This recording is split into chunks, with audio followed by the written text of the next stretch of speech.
Saturday meeting में। Hallelujah. तो आइए अपने अपने बाइबल को खोलिए और वचन में चलेंगे। हम सबका वेलकम करते हैं, इटली से, जहां से भी, ऑस्ट्रेलिया से, इंडिया से, आप जहां जुड़े हुए हैं। तो आइए हम खोलेंगे बुक ऑफ जोशुआ, यहोशू की किताब, उसका 21 चैप्टर खोलेंगे। Book of Joshua chapter 21 verse 43 से लेके 45 तक हम पढ़ेंगे। जोशुआ 21 उसका 43 से लेके 45 वर्ष तक हम पढ़ेंगे। सब जन खोल लीजिए ताकि मैं आपको इस वचन को टीच कर पाऊं। हालेलुया। जो लेट हैं वो मिस करेंगे आज के वचन को। हम कोशिश करेंगे मीटिंग जल्दी, ऐसे वचन 8 बजे से पहले न्यूजीलैंड टाइम 7:45 शुरू कर दिया करें, क्योंकि मॉर्निंग को हमारी मीटिंग होती है।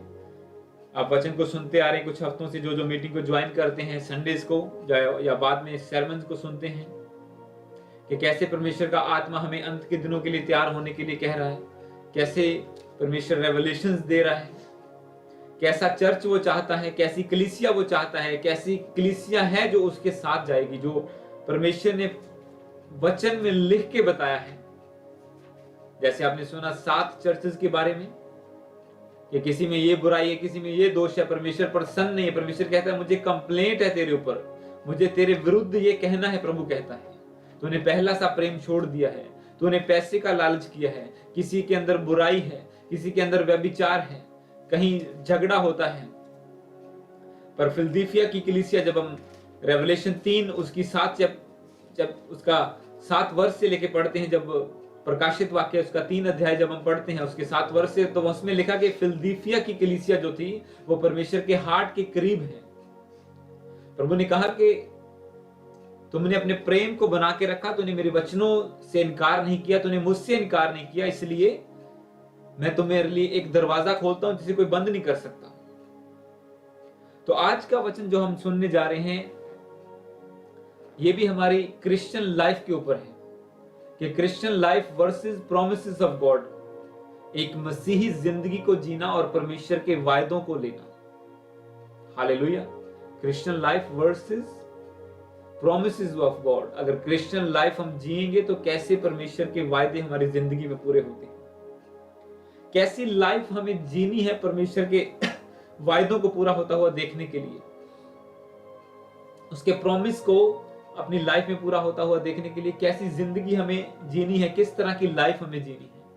आज हम वचन के द्वारा देखेंगे कि प्रभु का आत्मा क्या हमें बताता है, उसका वचन हमें क्या बताता है। इस वचन को हम पढ़ेंगे, मैं पढ़ूंगा आप सबके लिए अपनी अपनी बाइबल में। यहोशू उसका 21 चैप्टर उसका 43 को मैं पढ़ूंगा। इसमें लिखा, इस प्रकार यहोवा ने इजरायलियों को वह सारा देश दे दिया जिसे उसने उनके पूर्वजों से शपथ खाकर देने को कहा था, और वे उसके अधिकारी होकर उसमें बस गए। और यहोवा ने उन सब बातों के अनुसार जो उसने उनके पूर्वजों से शपथ खाकर कही थी, उन्हें चारों ओर से विश्राम दिया, और उनके शत्रुओं में से कोई भी उनके सामने टिक ना सका। यहोवा ने उन सबों को उनके वश में कर दिया। जितनी भलाई की बातें यहोवा ने इजराइल के घराने से कही थी, उनमें से कोई बात भी ना छूटी, सब की सब पूरी हुई। जब मैं 45 को इंग्लिश में पढ़ता हूं, इसमें लिखा, not one word of all the good promises that the Lord had made to the house of Israel had failed, all come to pass. Hallelujah. तो परमेश्वर का वचन जो इंग्लिश में जब इसमें पढ़ता हूं, इसमें लिखा कि परमेश्वर का कोई भी वायदा, कोई भी बात फेल नहीं हुई, उसमें कुछ भी फेलियर ना था, बल्कि सब का सब पूरा हुआ। इसमें लिखा, उनमें से कोई भी बात पूरी होने से ना छूटी, बल्कि सब की सब पूरी हुई। परमेश्वर ने कितने वायदे उन लोगों से किए थे, जब उन्हें, क्योंकि परमेश्वर वायदे करता आ रहा था इजराइल के घराने से, अब्राहम से लेकर, जब अब्राहम को प्रभु यीशु परमेश्वर ने बुलाया कि अब्राहम अपने घराने को छोड़ और जो देश मैं तुझे दिखाता हूं वहां पे चल, मैं तुझे एक ऐसे देश में लेके जाऊंगा जहां पे दूध और शहद की नदियां बहती हैं। पर अब्राम मारा गया, वो वहां पे पहुंचा पर कुछ टाइम रहा कनान देश में, फिर इधर उधर गया। उसकी लाइफ में बहुत सारी कंफ्यूजन थी, बहुत सारा परमेश्वर के लिए प्रेम भी था, पर परमेश्वर वायदे करता गया उनके साथ। परमेश्वर ने कहा तेरे वंश को, जब अब्राहम वहां पे था, प्रभु ने कहा तेरा वंश 400 साल के बाद यहां पे फिर आएगा। मैं अपने वायदों से मुकरूंगा नहीं, मैं प्रॉमिस को पूरा करूंगा जो प्रॉमिस मैंने कर दिया है। और यहाँ पे हम फाइनल वचन को पढ़ते हैं, आउटकम को पढ़ते हैं। जब सारा कुछ हो गया, पीछे उत्पत्ति में हुआ, उसके बाद एक्सोडस निर्गमन में वो आए, समुद्र 2 भाग हुआ, फिर मूसा ने उनकी अगुवाई की, वो जंगल में फिरे, फिर योशुआ ने उनको लीड किया। और अब हम एक फाइनल रिजल्ट को पढ़ते हैं। बाइबल में लिखा है कि यहोवा ने, परमेश्वर ने इजरायलियों से जो जो वायदे किए थे, जो जो प्रोमिसेस किए थे, उनमें से एक भी पूरा होने से ना रहा। हर एक, everything come to pass, all come to pass, सब कुछ पूरा हो चुका था। परमेश्वर ने उन्हें, जिन दुश्मनों से डर लगता था, प्रभु ने उनके सामने से हर एक दुश्मन को निकाल दिया था। हर एक दुश्मन ने उनके सामने घुटना टेक दिया था। जिस प्रॉमिस लैंड को वो अब्राहम के टाइम से देखते आ रहे थे, वहां पे वो पहुंच गए थे। पर यहां पे एक थोड़ा सा ट्विस्ट है, अगर आप देखें, थोड़ा सा एक सीक्रेट बात है कि जिन लोगों से परमेश्वर वायदे करता आ रहा था, या जिनसे वायदा करके 6 लाख लोगों को प्रभु ने इजिप्ट से निकाला था, मिस्र से निकाला था, उनमें से सिर्फ 2 लोग ही प्रॉमिस लैंड तक पहुंच पाए। उनमें से एक यहोशू था और दूसरा कालेब था, कनजी का पुत्र, जिसमें बाइबल में लिखा हुआ है कि कनजी का पुत्र कालेब और यहोशू उसका साथी। 2 लोग सिर्फ। इवन मूसा खुद भी, जो लीड करता था लोगों को, वो भी प्रॉमिस लैंड में एंटर नहीं कर पाया। वो भी परमेश्वर के वायदों को उस लेवल तक, एक हाइट तक पूरा होते हुए नहीं देखने पाया, क्योंकि बाइबल में लिखा मूसा ने भी गलती की। परमेश्वर ने कहा क्योंकि तूने मुझे इनके सामने पवित्र नहीं ठहराया, मतलब तूने मेरी बात को एग्जैक्टली डॉट टू डॉट नहीं माना, कि जब मैंने तुझे कहा कि इस चट्टान से बोल और वो तुझे पानी देगी, पर तूने पिछला तरीका अपनाया, तूने उसके ऊपर लाठी मारी, अपने दिमाग का प्रयोग किया। क्योंकि बाइबल कहती है यहोवा पर भरोसा रख, अपनी बुद्धि का ऊपर ज्यादा भरोसा मत रख, अपनी समझ पर भरोसा ना रख, यहोवा पर अपने कामों को डाल दे। हालेलुया। और वो तेरे मनोरथों को पूरा करेगा, वो तेरे कामों को सिद्ध करेगा, वो तेरी कल्पनाओं को सिद्ध करेगा। और यहाँ पे एक गलती के कारण उसी वक्त परमेश्वर ने कहा अब तू प्रॉमिस लैंड में नहीं जा पाएगा, अब तू वो वायदे को, वो प्रॉमिस को पूरा होता हुआ नहीं देख पाएगा, क्योंकि तूने ये गलती कर दी। तेरी लाइफ में, तेरी क्रिश्चियन लाइफ में, तेरी जिंदगी में, परमेश्वर के द्वारा डिजाइन की गई लाइफ में तूने अपनी ओर से कुछ गड़बड़ी कर दी है। जबकि उसका भाई हारून और मरियम भी उसके साथ थे, पर बाइबल में लिखा वो उससे पहले मारे गए। रीजन क्या था? उन्होंने उससे बड़ी प्रॉब्लम की थी, उन्होंने मूसा के खिलाफ बोला था। परमेश्वर ने चुना था हारून को उसके साथ जाने के लिए, कि जहां जहां तू जाएगा तेरा भाई तेरे साथ होगा, पर वो उसके ऊपर कुड़कुड़ाने लगे। मतलब परमेश्वर के वर्ड के अकॉर्डिंग नहीं चले और अपने और से चीजों को अपनी लाइफ में करने लगे, कुड़कुड़ाने लगे, बुरा भला कहने लगे परमेश्वर के खिलाफ। और 6 लाख इजराइल के लोग जो छुड़ाए गए थे, वो भी रास्ते में मारे गए। ये न्यू जनरेशन थी। इसीलिए जब आप योशू की बुक को शुरू से पढ़ते हैं, जो मैंने आपको प्रीच किया पिछले संडे, अपनी लड़ाइयों को लड़ना, तो परमेश्वर का वचन कहता है कि ये वो लोग नए थे जिन्होंने किसी भी लड़ाई में हिस्सा नहीं लिया था, क्योंकि बाकी सब लोग पीछे मारे जा चुके थे जंगल में, अपने बुरे कामों के कारण, व्यभिचार के कारण, बुराइयों के कारण, परमेश्वर के खिलाफ या उसके दासों के खिलाफ कुड़कुड़ाने के कारण सब लोग जंगल में खत्म हो चुके थे। पर इन लोगों को परमेश्वर ने कहा कि ये लोग नए हैं, मैं इनके सामने दुश्मनों को रखूंगा ताकि ये लड़ाइयों को लड़ना सीख लें। जब दुश्मन अटैक करे तो ये तलवार चलाना सीख जाएं। वो एक अलग टॉपिक के ऊपर प्रीच किया गया था।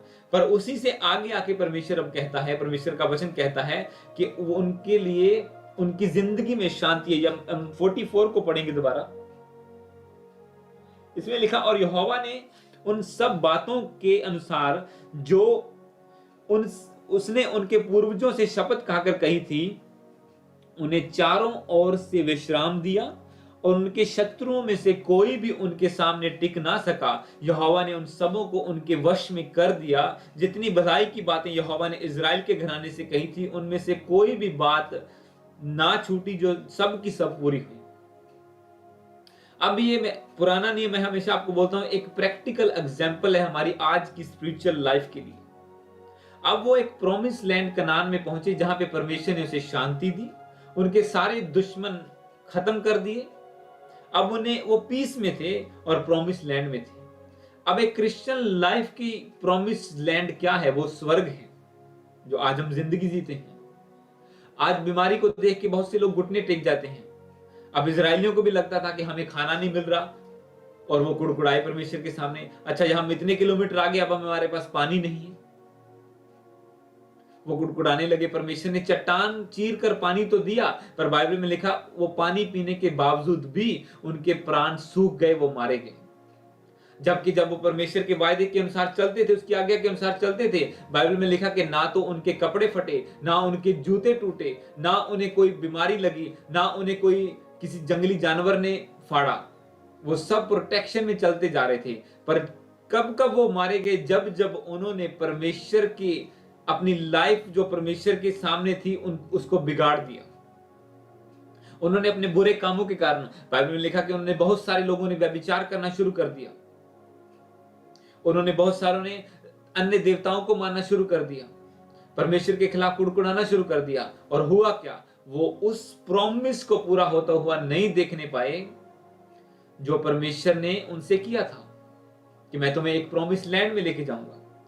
आज बहुत से लोग देखते हैं कि नहीं, मेरी जिंदगी में ऐसा क्यों नहीं हो रहा, मेरे घर से दुष्ट आत्माएं क्यों नहीं जा रही, मेरे बच्चे क्यों नहीं मसीह में आ रहे, मेरे बच्चे मेरी बातें मानते क्यों नहीं है। वो उन चीजों को देखते हैं, पर अपनी क्रिश्चियन लाइफ को, मसीह में अपनी जिंदगी को टटोलते नहीं कि क्या मैं परमेश्वर के अकॉर्डिंग चल रहा हूं कि नहीं चल रहा हूं। वो वायदों को देखते हैं पर अपनी लाइफ को नहीं देखते। इसलिए मैंने आज के sermon को टॉपिक दिया है कि Christian life versus promises of God. हम सिर्फ वायदों को पढ़ के, उन्हें मनन करके उन्हें अपनी जिंदगी में नहीं ले सकते। हमें एक लाइफ को जीना पड़ेगा, पूरी जिंदगी के लिए मसीह को अपना एक, कह सकते हैं, अगुआ बना के चलना पड़ेगा। वचन को अपनी ढाल बना के चलना पड़ेगा, क्योंकि बाइबल क्लियरली हर चीज को बताती है कि जो लोगों के ऊपर परमेश्वर का हाथ था, जिनके सामने दुश्मन टिक ना पाया, जिनके सामने समुद्र भी दो भाग हो गया, वो लोग मारे गए। रीजन क्या था? उनका अपनी लाइफ के ऊपर मनन ना करना और परमेश्वर के सामने कुड़कुड़ाना। हाँ, परमेश्वर तो कहता था कि मैं तुम्हें प्रॉमिस लैंड में लेके जाऊंगा। कितनी की दूर है प्रॉमिस लैंड? कितनी की दूर है वो कनान देश? पर उन्हें यह नहीं पता था कि वो उन्होंने खुद उन्हें दूर कर लिया। जो 4 दिन का सफर था, उन्होंने 40 साल में तब्दील कर लिया। उन्हें यह नहीं मालूम था।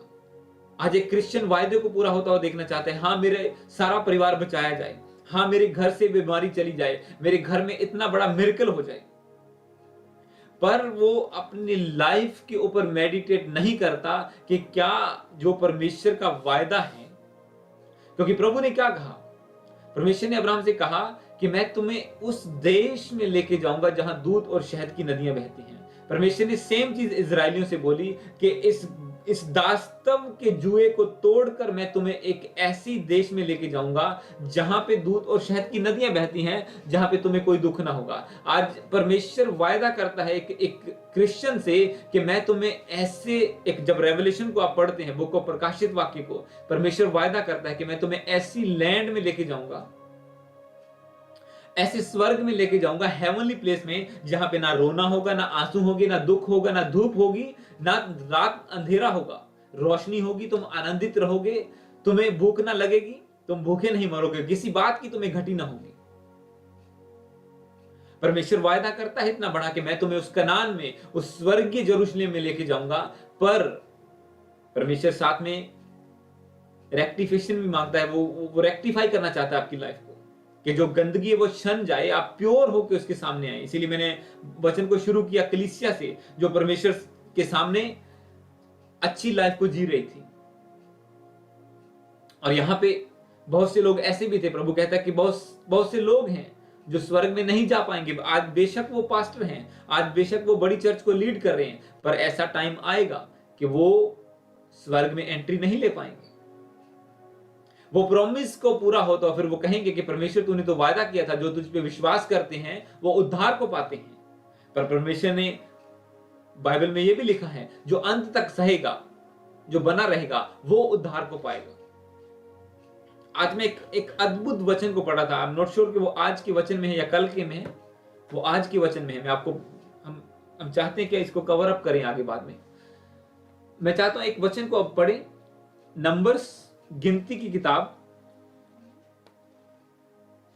इसके पीछे अगर आप आएंगे तो नंबर्स उसका 22, गिनती की किताब उसका चैप्टर 22 वर्स 18 से लेके 20 तक।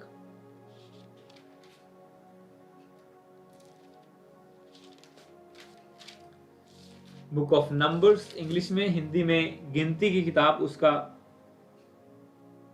18 से लेके 20 तक। अगर आप खोल चुके हैं तो मैं आपके लिए पढ़ देता हूं इसको जल्दी से।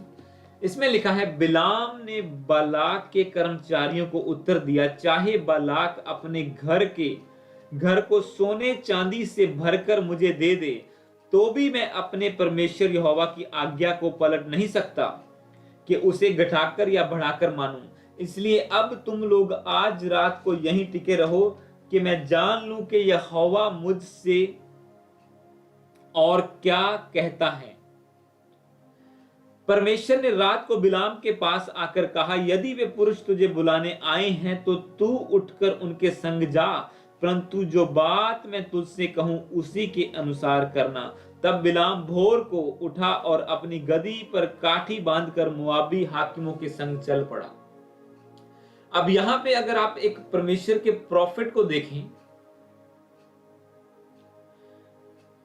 तो वो एक बहुत बड़ी बड़ी बातें करता है अपने मुंह से। उसने 18 में कहा कि क्योंकि वो पैसे ऑफर कर रहे थे कि तू ऐसे कर्ज को रिलीज कर इजरायलियों के ऊपर, उन्हें श्राप दे और इतना पैसा तुम्हें देंगे। एक राजा उसे ऑफर कर रहा था अपने आदमियों को भेजकर, अपने दूतों को भेजकर, पर वो बातें तो बड़ी बड़ी कर रहा था। वो कहता है कि चाहे बाराक मुझे अपना घर सोने से भर के दे दे, तो भी मैं अपने परमेश्वर की बात इधर से उधर नहीं करूंगा।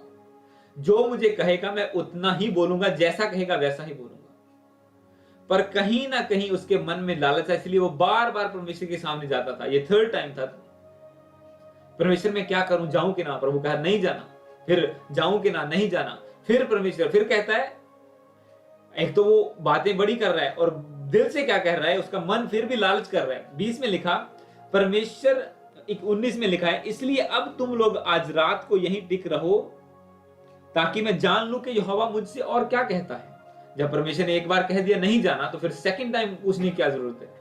2nd टाइम फिर परमेश्वर के सामने, अच्छा तुम रुक जाओ, या तो उन्हें, अगर तेरा इतना ही पक्का है तो अपने मन का कि मुझे कोई लालच नहीं है, तो मेरे घर से चले जाओ। वो कहते हैं नहीं, आज रात यहीं पे रुको, मैं फिर ट्राई करता हूं, परमेश्वर शायद मान जाए। अब लोगों के सामने बड़ी बातें, पर जब परमेश्वर के सामने मन को खोलना हो तो तब दिल में लालच भरा हो। परमेश्वर मुझे मसा दे दे, मैं बड़े काम कर पाऊं, मैं रूहों को बचा पाऊं। और बाद में पैसे लेके प्रार्थना करनी शुरू कर दी, या अपनी फेम के लिए मसा को इस्तेमाल करना शुरू कर दिया, झूठी प्रोफेटिक करना शुरू कर दिया। इन चीजों को जब एक बंदा करना शुरू कर देता है, चाहे वो प्रॉफिट ही क्यों ना हो, तो वचन क्लियरली कहता है कि उसके लिए स्वर्ग में कोई स्थान नहीं है। वचन क्लियरली कहता है कि वो प्रॉमिस लैंड में एंटर नहीं कर सकता, जैसे मूसा नहीं कर पाया एंटर प्रॉमिस लैंड में, जैसे 6 लाख इजरायली नहीं कर पाए। सिर्फ 2 लोग जो टिके रहे वचन के ऊपर, जिन्होंने अपनी लाइफ को परमेश्वर के सामने ओपन रखा। क्योंकि जब योशु और 10-12 जन, 10 जन, 11 जन और एक देश का पता लेने के लिए गए कि वो कैसा है, तो बाकी सब रोने लगे, नहीं नहीं नहीं, ऐसा नहीं हो सकता, हम जीत जाएं। पर योशु और कालेब वो 2 बंदे थे जिन्होंने कहा नहीं, क्या तुम भूल गए हो कि परमेश्वर ने कितने बड़े बड़े काम हमारी जिंदगी में किए? उसने समुद्रों को 2 भाग कर दिया। क्या तुम भूल गए हो कि परमेश्वर हमारे संग है? We will definitely win. वो कहता है हम निश्चय जीत जाएंगे। वो कल को हमारी कह सकते हैं कि मुंह की बुरकी हो जाएंगी, मतलब मुझे रोटी के समान हम अपने दुश्मनों को चबा जाएंगे, क्योंकि परमेश्वर हमारे साथ है। और इसी बात के कारण परमेश्वर ने सीरियस लिया उसको और मूसा से कहा कि इसका अभिषेक कर, तेरे बाद ये इजरायलियों को लीड करेगा और तू प्रोमिस लैंड में एंटर नहीं कर पाएगा। यहां पे बिलाम कहता है कि नहीं, मैं तो जो मर्जी हो जाए, मैं परमेश्वर के वचन से नहीं टलूंगा। एक क्रिश्चियन बड़ी बड़ी बातें कर सकता है, नहीं असी तो और कुछ नहीं मानते, हम तो कहीं और नहीं जाते, ऐसा है वैसा है। दूसरी जगह पे जाना तो बंद कर दिया, पर क्या बाकी चीजें, क्या वो लालच, वो बेईमानी करना पैसे में, अपने वर्कर्स की तनख्वाह को मारना, अगर एक बिजनेसमैन है बंदा, तो क्या वो अभी तक है या वो चला गया? वो गालियां निकालना, वो घरवाली से फाइट करना हर तीसरे दिन, पड़ोसियों को, मां बाप को बुरा भला कहना, क्या वो अभी तक है वो, या वो खत्म हो गया? हालेलुया। अब यहां पे प्रॉफिट बड़ी बातें कर रहा है, पर फिर कहता है कि चलो एक बार ट्राई करने दो, तुम रात यहीं रुको, मैं पूछता हूं परमेश्वर क्या कहता है। और परमेश्वर ने कहा ठीक है, अब तूने जिद ही पकड़ी है कि तूने जाना ही जाना है, तो जा, और थोड़ी देर एक दो चैप्टर आगे आओ तो बाइबल में लिखा कि वो मार डाला गया, वो फाड़ डाला गया। एक प्रॉफिट जिसे लोगों को लीड करना था, वो ऐसे अनआई मौत मारा गया। क्यों? रीजन क्या था? कि मन में लालच था। परमेश्वर के वायदों को तो देखता था कि बड़े बड़े हैं, पर अपनी लाइफ को परमेश्वर के वचन के अकॉर्डिंग नहीं चला रहा था। कहीं ना कहीं मन में लालच था। हम आगे वचन को पढ़ेंगे ताकि मैं चाहता हूं वचन पूरा कवर हो। मरकुस, नए नियम में हम आएंगे, मरकुस की किताब, उसका 10 चैप्टर खोलेंगे, book of Mark chapter 10 verse 31।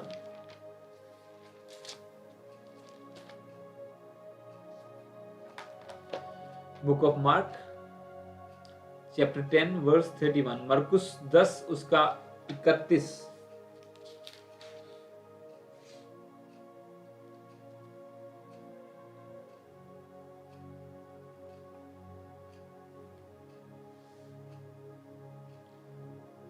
मरकुस 10 उसका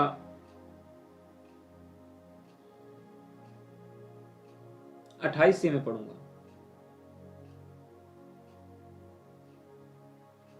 28 में लिखा है, पतरस उससे कहने लगा, देख हम तो सब कुछ छोड़कर तेरे पीछे हो लिए हैं।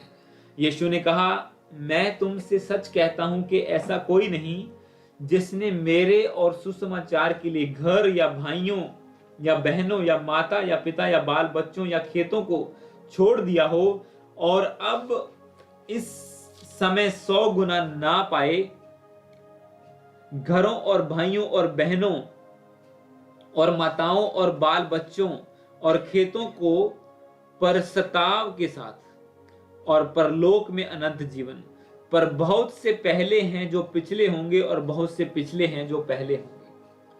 परमेश्वर से पतरस कहता है कि प्रभु हम तो सब कुछ छोड़ के तेरे पीछे हो चले हैं, हमें क्या मिलेगा? तो परमेश्वर ने कहा, ऐसा एक भी नहीं जो मेरे लिए अपने घर को छोड़ दे, अपने रिश्तेदारों को छोड़ दे, अपने खेतों को छोड़ दे, बाल बच्चों को छोड़ दे, और वो इस लाइफ में 100 गुना रिजल्ट को ना देखे और प्लस अटर्नल लाइफ को, स्वर्गीय जिंदगी को भी वो पाएगा, अगर वो ऐसा कोई मेरे लिए करेगा तो। पर उन्होंने कहा कि इस समय 100 गुना ना पाए और भाइयों और बहनों और माताओं और बाल बच्चों, खेतों को परसताव के साथ और परलोक में अनंत जीवन। इंग्लिश में लिखा कि वो सब कुछ पाएगा बट विद परसिक्यूशन। हालेलुया। सताव का मतलब कि वो परसिक्यूट होगा वो बंदा। परमेश्वर ने सिंपली नहीं कहा कि हाँ ये छोड़ दो तो तुम्हें इतना मिल जाएगा। ये तो लॉटरी सिस्टम हो गया। फिर तो कोई भी कॉन्फिडेंटली आएगा, हाँ मैं इतना बोता हूं जी चर्च में, अगर हम पैसे की बात करें, पता है 10 गुना 100 गुना मिल ही जाना है। हाँ मैं इतना ये चीज छोड़ता हूं, मैं खेत को छोड़ता हूं जी। अच्छा 10 किले छोड़े हैं, पता है परमेश्वर का वादा है 100 किले मिल जाएंगे, 1 साल 2 साल वेट कर लेंगे। नो, ये लॉटरी सिस्टम नहीं है। ना टाइथ को बोना लॉटरी सिस्टम है, ना इन चीजों को, प्रैक्टिकल चीजों को बोना, लाइफ को बोना लॉटरी सिस्टम है। क्योंकि परमेश्वर अपने वचन के अकॉर्डिंग काम करता है। यहां भी प्रभु ने कहा कि तुम जो कुछ छोड़ोगे तुम्हें 100 गुना यहां पे मिलेगा, प्लस तुम्हें एटर्नल लाइफ परलोक में अनंत जीवन भी मिलेगा। पर सताव के साथ तुम्हें परसिक्यूशंस आएंगी, वो सहना पड़ेगा। अब उसे देखकर या तो बंदा हेजिटेट हो जाए, डिस्करेज हो जाए कि क्या फायदा हुआ यार, सब कुछ छोड़ के चर्च जाना शुरू कर दिया, अब सब लोग विरोध कर रहे हैं और ये बीमारी भी नहीं जा रही और ऐसा भी नहीं हो रहा, मैं क्या करूं। अब या तो वो डिस्करेज होके बैठ जाए, उसके ऊपर है, और या फिर वो उस सताव को सहे और परमेश्वर के प्रॉमिस को पूरा होता हुआ देखे। क्योंकि जब जब परमेश्वर का वायदा एक लेवल पे आपके ऊपर पूरा होगा, जिंदगी में परसिक्यूशन, सताव, प्रेशर आना शुरू हो जाएगा। ऐसा कोई भी नहीं बंदा जिसे आप आज सामर्थ्य रूप में देखते हो और वो सताव से ना गुजरा हो, अपने घर में, रिश्तेदारों में, आस पड़ोस में, अपनी लाइफ में।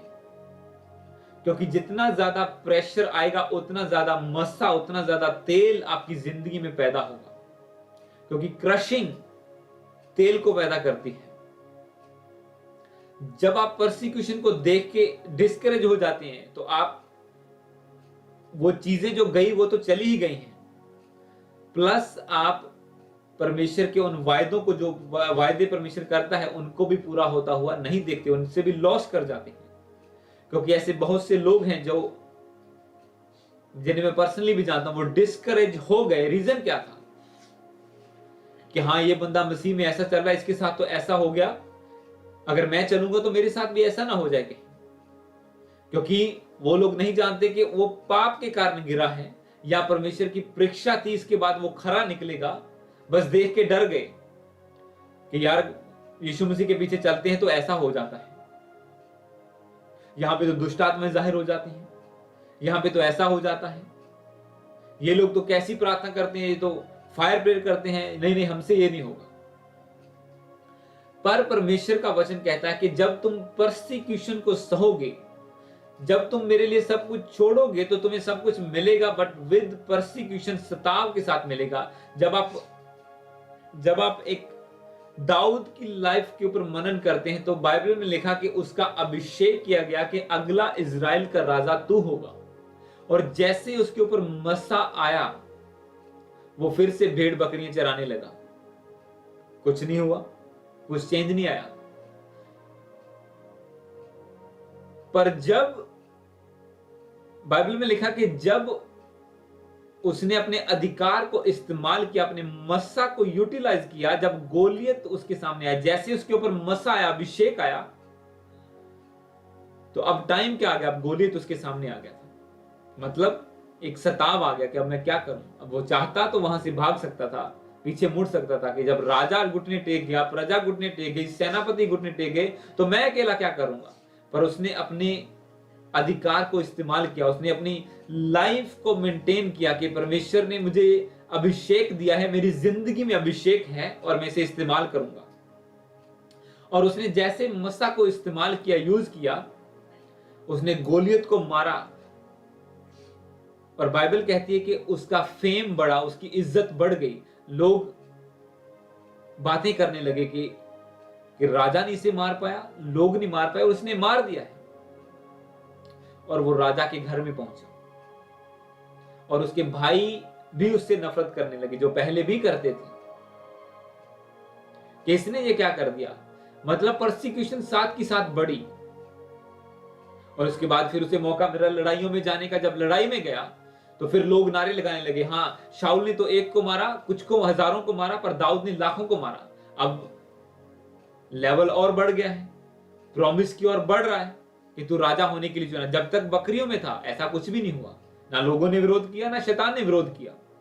पर जब मस्सा आया और सामने चैलेंज आया और उसने एक्सेप्ट किया चैलेंज को कि मैं इस चैलेंज को ओवरकम करूंगा। अगर वो चाहता तो वो डर के भाग सकता था, पर जो वायदा, जो प्रॉमिस परमेश्वर ने किया था कि अगला इजराइल का राजा तू होगा, वो शायद 10 साल डिले हो जाता या पूरा भी ना होता। पर जैसे उसने अपनी ताकत को, उस मसा की कदर की, जो लाइफ परमेश्वर ने उसे जीने के लिए चुन लिया था कि अब तू भेड़ बकरियों में नहीं रहेगा, अब तुझे हाइट पे जाना है, तो उसने पहले कदम को बढ़ाया, गोलियत को मारा, और कुछ कुछ परसिक्यूशन उसे सहनी पड़ी, पर वो फिर भी पीछे नहीं हटा, आगे बढ़ा। एक लड़ाई में गया, उसने लाखों को मार दिया, और लोग बोलने लगे राजा ने तो, शाऊल ने तो हजारों को मारा, पर दाऊद ने लाखों को मारा। उसकी जय जयकार होने लगी, और जेलसी आ गई राजा में। अब राजा खुद उसका विरोध हो गया, परसिक्यूशन बढ़ गई। और पहले तो भाई तुच्छ जानते थे, भाई विरोध में थे, कुछ लोग विरोध में थे, अब राजा खुद उसके विरोध में था। पर वो अपनी फाइट को करता गया, परमेश्वर के वायदे को, प्रॉमिस को उसने यहां पे रखा कि नहीं, परमेश्वर ने मुझसे वादा किया कि मैं एक दिन इजराइल का राजा जरूर बनूंगा, और अपनी लाइफ को मेंटेन करके रखा, कुड़कुड़ाया नहीं। इवन दो जब जो साम्स को, भजन संहिता को आप पढ़ते हैं, उसमें हेडिंग लिखी होती है कि दाऊद का भजन जब वो शाऊल के सामने से भाग निकला था, दाऊद का भजन जब वो उसके सामने पागल सा बन गया था, दाऊद का भजन जब वो चारों ओर से दुश्मनों ने उसको घेर लिया था, जब उसके ऊपर इतनी विपत्तियां आ रही थी, तो वो कर क्या रहा था? वर्शिप कर रहा था, वो परमेश्वर को पुकार रहा था, वो अपने मन को स्ट्रॉन्ग कर रहा था। नहीं, परमेश्वर मेरा गढ़ है, वो मेरा ऊंचा गढ़ है, दुश्मन मेरा क्या बिगाड़ सकता है, मनुष्य मेरा क्या बिगाड़ेगा जब यहोवा मेरी ओर है।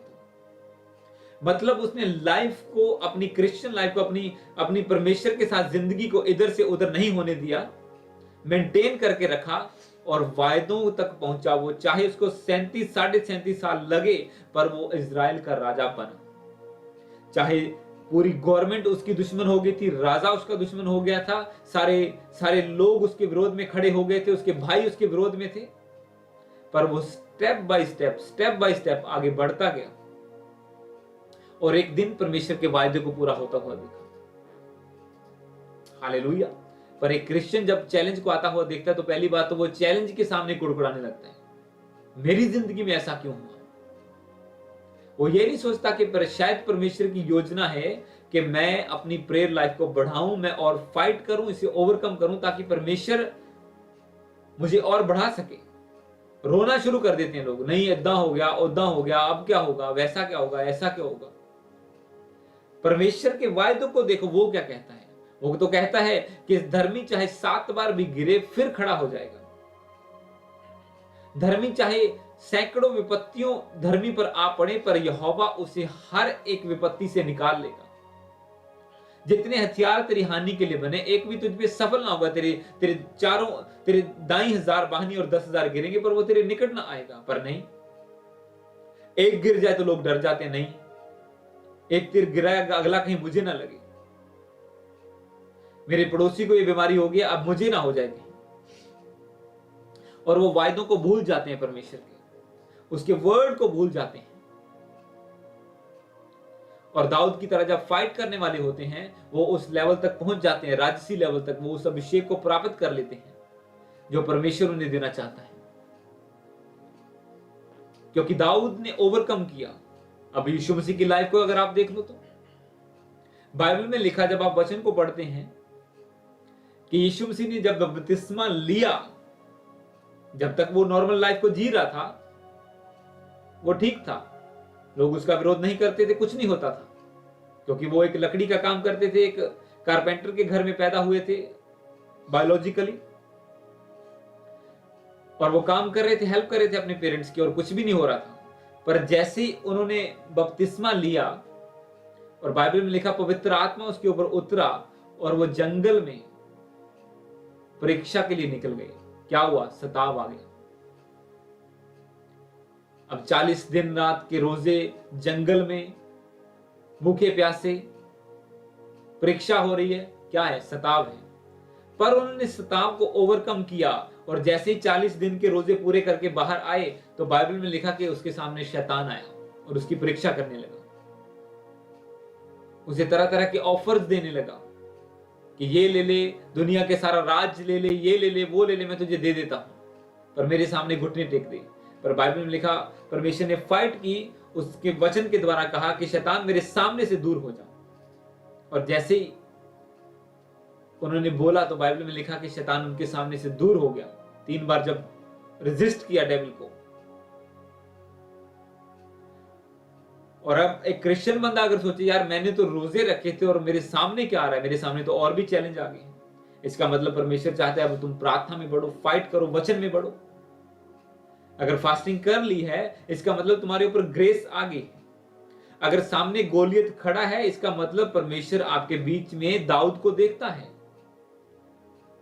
क्योंकि एक लाइन को मैंने पढ़ा था कुछ साल पहले, मैं कभी नहीं भूलता, कि if you see Goliath before you it means there is a David inside you. अगर तुम्हारे सामने गोलियत है इसका मतलब तुम्हारे अंदर दाऊद का सा मसा, उसका सा आत्मा है, उसे ओवरकम करने की ताकत है तुम्हारे अंदर। अदरवाइज परमेश्वर पहले गोलियत उसके सामने क्यों नहीं लेके आया? पहले भालू आया, शेर आया, फिर धीरे धीरे गोलियत आया, क्योंकि परमेश्वर हर कदम उसका डिजाइन कर रहा था। और इसी तरह से क्रिश्चियन बंदे का हर कदम डिजाइन किया गया है, अगर वो वचन के द्वारा उसे समझे तो। हर एक विपत्ति, हर प्रॉब्लम शैतान की ओर से नहीं है, वो एक सीढ़ी का एक कदम हो सकता है, एक स्टेप हो सकता है आपका ऊंचाई पर जाने के लिए। कि परमेश्वर चाहता है आप प्रार्थना में, रोजों में इसके ऊपर, सर के ऊपर, इस प्रॉब्लम, इस बीमारी के ऊपर, दुष्ट आत्मा के सर के ऊपर पांव रख के अपनी मंजिल की ओर बढ़े। पर अगर कुड़कुड़ाना शुरू कर देंगे, रोना शुरू कर देंगे तो कुछ भी नहीं मिलेगा। क्योंकि परमेश्वर ने कहा ऐसा कोई भी नहीं जिसे 100 गुना ना मिले और अटर्नल लाइफ ना मिले, पर विद परसिक्यूशन, पर सताव के साथ। कि सताव तो आना ही आना है। अब चाहे उसे कुड़कुड़ा के निकाल लो, चाहे उसे प्रिविलेज समझ लो आगे बढ़ने का, प्रार्थना करने का, ये टोटली तुम्हारे ऊपर है। हम एक वचन को पढ़ेंगे, यूहन्ना 12 उसकी 9 और 10 को। बुक ऑफ जॉन, इससे आगे जब आप आएंगे, चैप्टर 12 वर्स 9 और 10 को।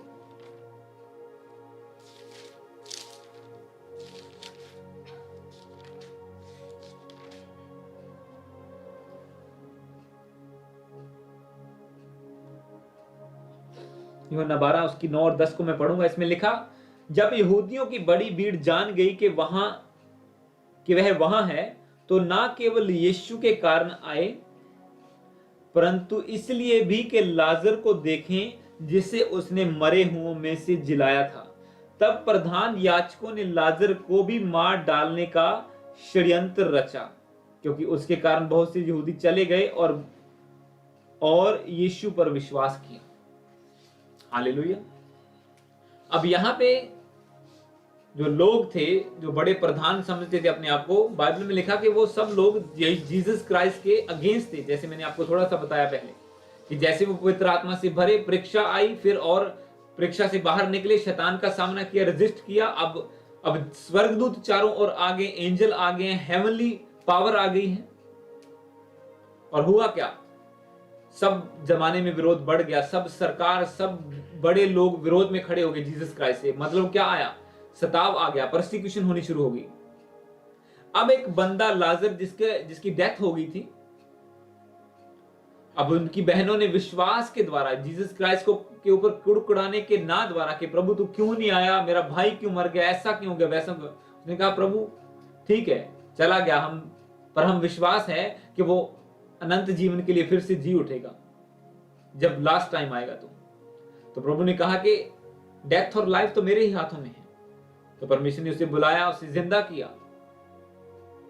अब उसकी जिंदगी में यह वायदा तो पूरा हुआ कि जो कोई यीशु पर विश्वास करेगा, चाहे वो मर भी जाए तो मरेगा नहीं, वो जीवित रहेगा, वो अनंत जीवन को पाएगा। अब लाजर मुर्दों में से जी तो उठवा, एक बड़ा मिरेकल तो हुआ। पर बाइबल में लिखा है, जब इस वचन को आप पढ़ते हैं, 10 में पढ़ा, 10 में लिखा, तब प्रधान याजकों ने लाजर को भी मार डालने का षड्यंत्र रचा। मतलब जब बड़ा मिरेकल, बड़ी ग्रेस परमेश्वर की आई, बड़ा लेवल आया, तो बड़ा परसिक्यूशन भी होने लगा, बड़ा चैलेंज भी सामने आ गया। और हम सोचते हैं कि बिना चैलेंज के हम स्मूथली आगे बढ़ते जाएं, बस फिसलते जाएं अपनी क्रिश्चियन लाइफ में, हमें कदम भी बढ़ाना ना पड़े, हमें इधर उधर भी ना होना पड़े, और हमारे सामने बस एक स्मूथ सड़क है और हम उस पर चलते जाएं। नहीं, परमेश्वर कहता है कि तुम पहाड़ों को हटाओगे, मतलब पहाड़ सामने आएंगे, तुम विश्वास के द्वारा पहाड़ों को हटा दोगे। तुम आग में से गुजरोगे, तुम्हें जला ना पाएगी, मतलब आग आएगी। पानी में से गुजरोगे, डुबो ना पाएगा, नदियां 2 भाग हो जाएंगी, मतलब नदियां आएंगी। सब चैलेंजेस आएंगे, विपत्तियां आएंगी, बीमारियां आएंगी, सब कुछ होगा, पर परमेश्वर कहता है कि वो तुम्हें छू ना पाएंगी, तुम ओवरकम कर जाओगे उन चीजों को। ये प्रॉमिस है परमेश्वर का। पर ओवरकम करेंगे कैसे? प्रेयर लाइफ तो जीरो है, विश्वास डोल जाता है थोड़ी सी प्रॉब्लम को देख के, वचन कभी पढ़ा ही नहीं, वचन की नॉलेज नहीं, कहां क्या लिखा है, कौन से वादे हैं परमेश्वर के, डिक्लेरेशन कभी की नहीं वर्ड की जिंदगी में, और कुछ पता ही नहीं है, और ओवरकम कैसे करेंगे? फिर गिड़गिड़ाएंगे परमेश्वर के सामने, प्रभु ऐसा क्यों हुआ, वैसा क्यों हुआ, मुझे बचा परमेश्वर बचा। हाँ, प्रभु अनुग्रह करता है, बचा भी लेता है लोगों को जो अनजान होते हैं, पर जो जानकर जानबूझकर अनजान बनते हैं, परमेश्वर उन्हें फिर टेस्ट में से निकलने देता है, चाहे वो फाइनेंशियल हो, चाहे वो विरोध का हो, चाहे वो किसी भी चीज का हो। जानबूझकर जब एक बंदा परमेश्वर के नाम की निंदा करवाएगा, तो उसकी जिंदगी में वो ट्रायल, वो टेम्पटेशन, वो ऐसी बीमारी, ऐसा चैलेंज आएगा ही आएगा। पर उसके अलावा भी जब आप आगे बढ़ेंगे अपने लेवल को, या तो फिर ल्यूकवार्म, ठंडे मीठे होके चलते रहो और कुछ भी नहीं होगा, और यह है कि घुटने टेको, प्रार्थना करो, फायर प्रेयर करो, सुसमाचार प्रचार करो, और चैलेंज तुम्हारे सामने आएंगे। पर उस चैलेंज को जब तुम ओवरकम करोगे, जब जीत जाओगे उनमें से, तब परमेश्वर की और भी महिमा होगी। हाँ, इसकी जिंदगी में ये आया, पर ये बंदा टिका नहीं, ये आगे ही बढ़ता गया। हालेलुया। एक वचन को रेवलेशन से मैं चाहता हूं, हम 2 वचन को पढ़ेंगे, फिर हम फिनिश करेंगे। बुक प्रकाशित वाक्य उसका 9 उसका 1 से लेके 6 तक, और फिर 10 में से पढ़ेंगे एक वचन को हम, और फिर हम फिनिश करेंगे जल्दी। प्रकाशित वाक्य 9 उसका 1 से लेके 6 तक। अब मैं आपको एक बड़ी बात बताता हूं जो हमारे लिए जरूरी है सीखना। इसमें लिखा, प्रकाशित वाक्य 9 उसका 1, Revelation, book of Revelation chapter 9 verse 1 से लेके 6 तक। जब 5वें स्वर्ग दूत ने तुरी फूंकी, तो मैंने स्वर्ग से पृथ्वी पर एक तारा गिरता हुआ देखा, और उसे अथाह कुंड की कुंजी दी गई। उसने अथाह कुंड को खोला, और कुंड में से बड़ी भट्ठी का सा धुआं उठा, और कुंड के धुएं से सूर्य और वायु अंधकार में हो गया, यानी कि अंधेरा हो गया चारों तरफ। उस धुएं में से पृथ्वी पर टिड्डियां निकली, और उन्हें पृथ्वी के बिच्छुओं की सी शक्ति दी गई। उनसे कहा गया कि ना तो पृथ्वी की घास को, ना किसी हरियाली को, ना किसी पेड़ को हानि पहुंचाएं, केवल उन मनुष्यों को हानि पहुंचाएं जिनके माथे पर परमेश्वर की मोहर नहीं है। उन्हें लोगों को मार डालने का तो नहीं, पर 5 महीने तक पीड़ा देने का अधिकार दिया गया, और उनकी पीड़ा ऐसी थी जैसे बिच्छू के डंक मारने से मनुष्य को होती है। उन दिनों में मनुष्य मृत्यु को ढूंढेंगे और ना पाएंगे, और मरने की लालसा करेंगे और मृत्यु उनसे भागेगी। हालेलुया। पिछले कुछ वचनों में आपने पढ़ा, सुना कि जिसके ऊपर डेविल की मोहर नहीं होगी, वो ट्रेड नहीं कर पाएगा, वो सामान खरीद नहीं पाएगा, बेच नहीं पाएगा। पर जो मना करेगा, परमेश्वर कहता है प्राण देने तक जो वफादार रहेगा, वो अपने प्राणों को बचा लेगा। आपको लगेगा मौत आ गई है, अब तुम मारे जाएंगे, अब क्या फायदा परमेश्वर में अड़े खड़े रहने का? परमेश्वर कहता है यही तो बात है, जब तुम प्राण देने तक वफादार रहोगे तो तुम बचाए जाओगे। और यहां पे जब उसी चीज से आगे जब आते हैं, तो परमेश्वर का वचन ये कहता है कि एक तारा पृथ्वी पर गिरा, मतलब एक डेविलिश पावर रिलीज हुई, जिसे अधिकार दिया गया कि वो मनुष्यों को सताए, उन्हें पीड़ा आए, कि उन्हें ऐसा दर्द हो जो सहने से बाहर हो। और उसके लिए क्या किया गया? टिड्डियां छोड़ी गई धरती के ऊपर, जिनका थी तो टिड्डियां, पर जिनका डंक कैसा था, जैसे बिच्छू एक बंदे को डस मारता है तो वो तड़फने लगता है, जहर उसमें चढ़ जाता है। और बाइबल में लिखा कि वो टिड्डियां डंक मारती जाएंगी हर रोज, हर घंटे, और 5 महीने तक ऐसा ही होगा। बंदे की डेथ नहीं होगी, पर उन्हें पीड़ा सहनी पड़ेगी। पर होगा किसके साथ? जब 4 को आप पढ़ते हैं, इसमें लिखा, उसने कहा, उनसे कहा गया कि पृथ्वी की घास को, ना किसी हरियाली को, ना किसी पेड़ को हानि पहुंचाएं, केवल उन मनुष्यों को हानि पहुंचाएं जिनके माथे पर परमेश्वर की मोहर नहीं है। क्योंकि जो लोग अपनी क्रिश्चियन लाइफ को मेंटेन करके रखेंगे, हर चैलेंज से ओवरकम करते जाएंगे, परमेश्वर का वायदा उनकी जिंदगी में पूरा होगा कि तुम मेरे हो। जिनके अंदर पवित्र आत्मा होगा, अंत तक पवित्र आत्मा की प्रेजेंस को मेंटेन करके रखेंगे, उनके ऊपर एक स्टैंप लगाई जाएगी। जो शैतान की मोहर को नहीं लगवाएंगे, परमेश्वर अपनी स्टैंप उनके ऊपर लगाएगा कि हाँ, ये मेरे लोग हैं। और जिनके ऊपर वो मोहर नहीं होगी, बाइबल कहती है उन्हें ऐसी पीड़ा आएगी, ऐसे दर्द, ऐसे कलेशों में से जाना पड़ेगा कि जो सहने से बाहर होंगे। लोग जब कहेंगे कि मुझे मौत आ जाए, पर मौत नहीं आएगी। बाइबल कहती है लोग मृत्यु को ढूंढेंगे, पर वो मृत्यु को ना पाएंगे और मृत्यु उनसे भागेगी। ऐसा क्लेश पूरी दुनिया में होगा, पर हर एक के ऊपर नहीं होगा। वो लोग इस क्लेश से बचेंगे जो अपनी क्रिश्चियन दौड़ को दौड़ेंगे, जो अपनी मसीही लाइफ को पाप के कारण गंदी नहीं करेंगे, अपने उद्धार को बना के रखेंगे, गवाएंगे नहीं, परमेश्वर के वायदों को, प्रोमिसेस को देखते हुए आगे बढ़ते जाएंगे। हालेलुया। एक लास्ट वर्स को हम पढ़ेंगे इसी के आगे, 10 का 8 से लेके 11 तक, और फिर मैं फिनिश करूंगा। इसी का रेवलेशन 10 उसका 8 से 11 अगला चैप्टर। इसमें लिखा 10 की 8 में, जिस शब्द को मैंने स्वर्ग से बोलते सुना, वह फिर मेरे साथ बातें करने लगा। यूहन्ना लिखता है, जा जो स्वर्गदूत समुद्र और पृथ्वी पर खड़ा है, उसके हाथ में की खुली हुई पुस्तक ले ले। मैंने स्वर्गदूत के पास जाकर कहा, यह छोटी पुस्तक मुझे दे। उसने मुझसे कहा, ले इसे खा ले, यह तेरा पेट कड़वा तो करेगी, पर तेरे मुंह में मधु सी मीठी लगेगी। अतः मैं वह छोटी पुस्तक उस स्वर्गदूत के हाथ से लेकर खा गया।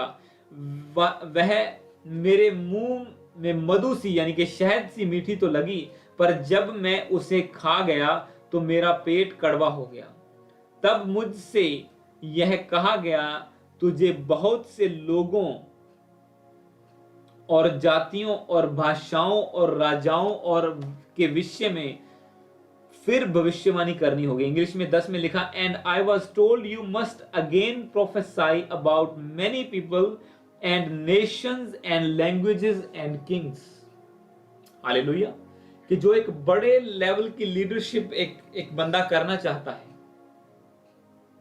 जो एक बड़े लेवल के ऊपर लोगों को, भीड़ को लीड करना चाहता है परमेश्वर की ओर, जो भविष्यवाणियां करना चाहता है, उसे परमेश्वर के वचन को पूरा करना होगा अपनी जिंदगी में। खाने का मतलब उसे एक्सेप्ट करना अपनी लाइफ में परमेश्वर के वचन को, चाहे वो कड़वा ही लगे अपनी जिंदगी में। एक बंदे के लिए वचन कड़वा हो सकता है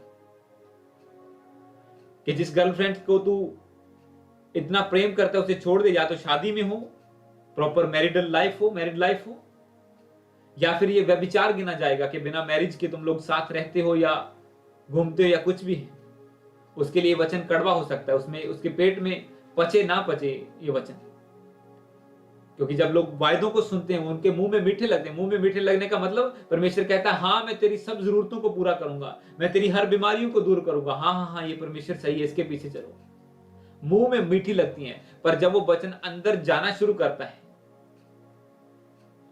कि हाँ ये वायदा तो पूरा होगा, पर तुझे पाप छोड़ना पड़ेगा, तुझे मूर्ति पूजा छोड़नी पड़ेगी, अब वो पेट में बातें कड़वी लगेंगी।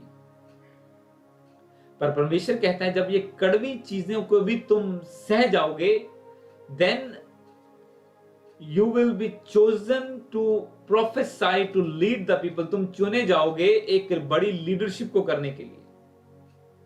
जब कड़वे वचनों को भी, जो तुम्हें कड़वे लगते हैं, परमेश्वर की ओर से कड़वे नहीं है, क्योंकि एक एक वचन बाइबल में लिखा वो हमारी भलाई के लिए है।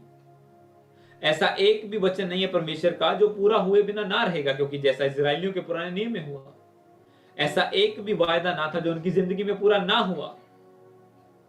और ऐसा एक भी वचन, आज्ञा जो 10 आज्ञाएं दी थी, वो भी पूरे हुई कि अगर तुम मुझे छोड़कर किसी अन्य देवताओं के सामने झुकोगे तुम मारे जाओगे, और वैसा ही हुआ।